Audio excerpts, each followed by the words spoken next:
So yun, okay KGX, kumusta kayong lahat? At bago tayo mag-start ngayon mga idol, no? So like nyo lang yung video natin and subscribe na yung mga ibang nanonood ng video natin para at least updated kayo sa mga possible na may mga mangyayari sa Bitcoin, mga Lodi, no?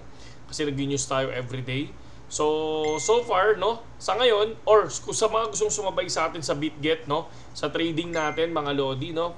Subscribe lang kayo, tapos sabay gamitin nyo lang yung link natin dyan sa description, and pass it, nandiyan na din lahat kung paano mag-copy trading at kung paano mag-deposit. Okay, so ang resistance natin ngayon is 53,100. Okay, so 47,000 ng ating support at ang ating second support ay 45,000 na. So ang lalayo niyan mga idol, no? So may mga nakikita ako resistance sa 15 minutes time frame. Pero ito mga idol, hindi ko pa masyadong kabisa, pero syempre ang hirap ituro nito. So far, nung nakaraan, kung nakita nyo sa page natin, nagtitrade tayo ng 15 minutes time frame, no? Trade ko yun, hindi ko yun sinishare, no? Kasi una, risky kapag nagtitrade ako ng 15 minutes time frame. So kung sa 15 minutes time frame naman, ito yung pinaka-support ko dyan. Okay? So 51,310. So ayan yun. Ayan yung ginawa nating support doon sa cellphone natin mga Lodi. Okay? So possible, no? Pwede ka rin kumuha ng support. Support dito sa area na to.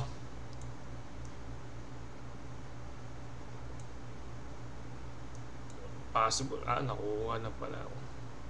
So may tendency pumasok dyan sa area na yan. Pero hindi ko pa yan pinapakita sa lahat. Siyempre, dun lang yan sa natin, dun sa page natin. Kapag tapos ko mag-trade, dun ako nag-post ng video. Pero ang pinakatututukan natin dito, yung aking 4 hours time frame, makikita nyo, ito yung ating support and resistance. No? Ito yung pinakadulo natin, big support natin yan. Pag nabasag yan, for me, malalaglag. Or pag na-reject yan, dyan ako mag-i-start ulit mag-long.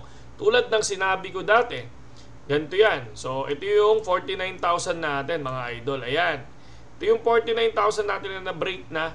Dahil hindi yan na-break, bumagsak hanggang dulo, tapos bigyan lumipad. Ito yung sinabi nating buying position. So far, ang ganda na sana ng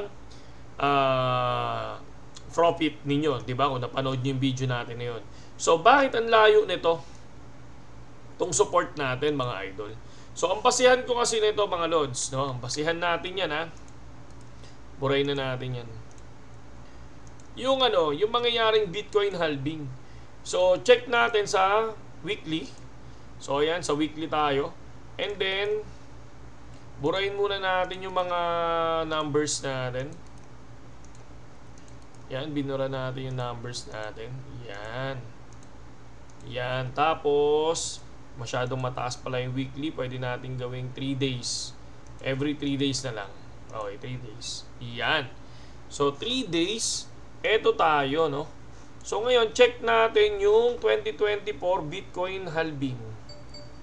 Sabihin natin itong April. Ito, April, no? So lagyan natin ng markings. Yan, itong April. Sabihin natin April na yan. Yan. So, ito yung markings natin. So, ito yung Bitcoin natin ngayon, nandirito, no? Tapos, punta tayo doon sa 2020.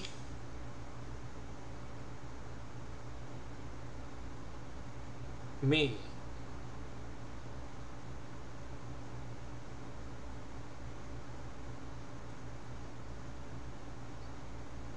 March. I think March. Oo, March nga.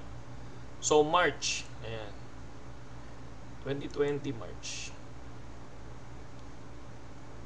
3 days. Hindi, May siya. Yan, May ang Bitcoin halving noong 2020. So ito siya, no? So noong 2020 mga idol, no? Ito yung Bitcoin halving, yung kulay blue na yan. Ayan, no? So kung mapapansin nyo, bago mag Bitcoin halving mga idol, no? Bago mag-Bitcoin halving, ito yung nangyari sa market. Ayan, no? Nag-drop.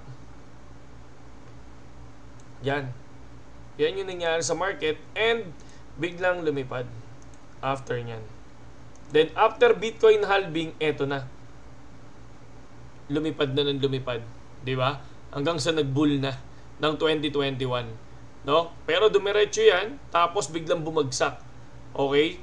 Ito yung next na titingnan natin ng event. Kung ano nangyari sa event na 'yan noong 2021, no? Bigla ito March 2 eh. Ay hindi, April nga. April. Alam ko may hindi, parang March ang lumipad na start noon. Tapos pagdating ng May to June, biglang bumagsak. Axie Infinity, ano to? Yung lakas ng Axie Infinity to. Tapos biglang lumipad na ulit. Okay. Pero focus lang tayo sa Bitcoin na halving. Ito yung Bitcoin na halving. Nag-drop yan. From, ilan to? 9,915 to 7,787. So from Feb 18 to March 19. Bumagsak from Feb 18 to March 19. Tapos ang Bitcoin halving, sabihin na natin May. So ang Bitcoin halving noon May, parang merong isang buwan or 2 months before halving, bumagsak yung market. Ayan 2 months before halving, bumagsak yung market, and after nun, biglang unti-unting lumilipad. So ngayon, ito yung sakto na 2 months, no? Bago mag-halving. So February na ngayon, April. So ako, tingin ko nito, kung sinasabi nila na ang history nare-repeat lang, no? Possible, bumagsak siya hanggang March. Pwedeng bumagsak hanggang dulo. Or pwedeng bumagsak. Tapos biglang lilipad. Possible. Di ba? So possible, pwedeng bumagsak pa hanggang dulo yan at pwedeng umakyat yan dyan. So dito, kung titingnan natin, bumagsak siya ng February eh. So meaning parang din. Ito May na to eh. So dapat January. May bumagsak ba ng January? So December. January 10. Ito yung start na biglang bumagsak. Bang. March, April, May. So yung February natin, going up. So possible na yung mismong April natin, may pagbaba to. I think may pagbaba to. Tapos biglang lilipad na. So ganun. Kaya ingat lang mga idol, kasi ito na naman eh. Ito na naman yung sinasabi natin. Ayan, katulad ngayon, tingnan nyo yung market.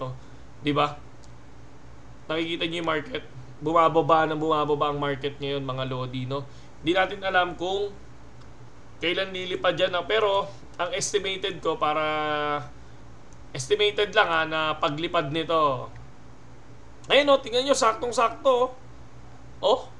Sakto-sakto yung guhit natin. Parang pababa. No? Papuntang Bitcoin halving. Tama ba? Di ba? So, tingnan natin kung ano yung pwedeng mangyari dyan, mga lodi, no? Nasabi ko naman yung video natin kanina. Nasabi ko naman kung ano yung support and resistance natin, mga idol, no? So, at ito lang yung nakikita ko na pwedeng mangyari sa market ngayon, no? After Bitcoin halving siguro, ayun na yun. Doon na. Makakita ako ng isang laglag dyan, kapag may nalaglag dyan, no, biglang bumagsak, yun na yung time na maglo-long position ako. Meron tayong nilagay na support, 47,000, tapos 45,000, na meron tayong ilalagay ulit. Yung kanina, no, balikan nyo na lang. Ingat lang mga lodi, no? Ingat lang mga idol. Parang ito yung kutob ko dyan, mga lods, ha? Ito, sariling kutob ko lang, ha? Kung magkamali man ako, pasensya na, pero ito lang yung base na nakikita natin sa history. Okay? So, saludo sa lahat kay GX at magandang gabi sa inyo lahat.